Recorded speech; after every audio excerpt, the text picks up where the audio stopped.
Body bags where horror lies. Welcome back to Body Bags. This is week number 466.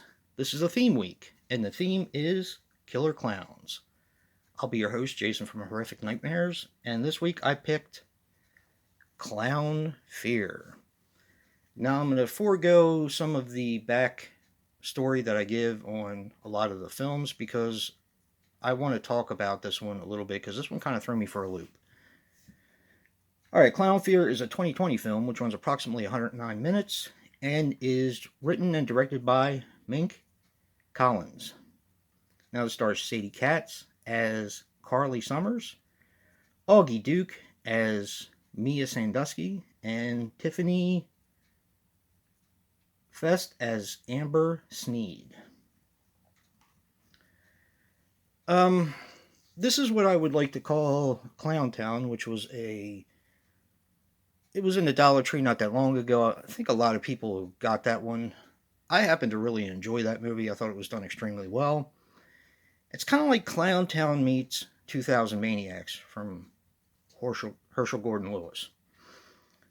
So you kind of have two things going on in this film, to give a brief synopsis. You have Carly, who's getting married in Vegas to her fiancé. Her fiancé finds out she cheated on him, kind of like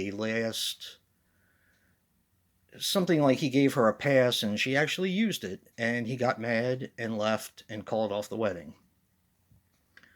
Well, her and her bridesmaids leave, and wouldn't you know it, going the same back road to get stuck in this town that is basically a clown town. All the businesses are run by clowns, all the people in the town are clowns, and they have their own set of rules. They both end up at this clown motel, and mayhem starts from there, and they start getting picked off one by one. That's more or less the story in a nutshell. Now, I literally felt like I had DID watching this film. Like I was two different people, like I had dissociative identity disorder watching this film, because it was messy, it was stupid, the writing was kind of ridiculous in spots, but for some weird reason, I actually found myself enjoying this film. And right now, as I'm giving this review, I actually don't really know how I feel about the film as a whole. I like some of the things they did. I like some of the characters that they gave. But in talking with Lonnie this past weekend, well, actually, it's been probably a month ago because I'm recording this ahead of time. But in talking with Lonnie, you don't have good characters anymore in films. People that you can actually root for. And there was no difference in this film. The bridesmaids and the bride, or the bride-to-be, and the groomsmen and the groom, you really couldn't root for any of them because they all seemed like trashy people. So I completely agree with Lonnie. There are rare exceptions where you can actually root for the people who are getting chased and picked off. And it works and it doesn't work, because if you make the characters unlikable, you're rooting for the killers to knock them off. But if you're able to write the characters well and get people invested in them, then you have feelings for these characters and you don't want them to die. Not so in this film. These people were basically cannon fodder, and I couldn't wait for them to be dispatched one by one. Now, as I said before, there are things I really enjoyed, like I enjoyed the scenery, I enjoyed the clown motel. I thought it was decorated really cleverly. It looks like a clown threw up inside of the motel. It's all colorful and little figures everywhere, and it's like somebody had a massive collection of clowns, which they couldn't wait to use on this film. So I thought that was cool. There's this part in a hot springs that I thought was interesting.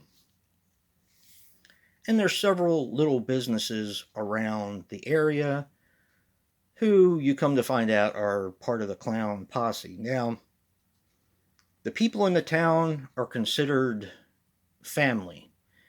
Everyone else that comes from the outside are considered outsiders and treated as such, unless they find use for them. So, like I said, there was a lot in here that I did enjoy. First of all, I, how do I put this? I like shorter horror movies. I like movies that get to the point and get the job done. This was an hour and 49 minutes, so I was kind of dreading it when I started watching it. But surprisingly, it went by really fast. Now, that is not to say that they could have cut some out, because I think they still could have cut maybe 10, 12 minutes out of this film and had the same effect, which I still don't even know what that is, but regardless. I'm not really sure if I can recommend this. People who like clowns, people who like killer clowns, people who are scared of clowns, you might want to give this one a try. Then again, you might not. I don't know. It kind of comes off as a slasher. It kind of comes off as a kind of 2000 Maniacs, Texas Chainsaw Massacre sort of vibe to it. But, if that's your thing, then give it a shot. Like I said, I don't really know who to recommend this to, because I'm not really sure how I feel about it. So, there you go. If you like what you see in here, hit that like button and subscribe. And until next time, peace.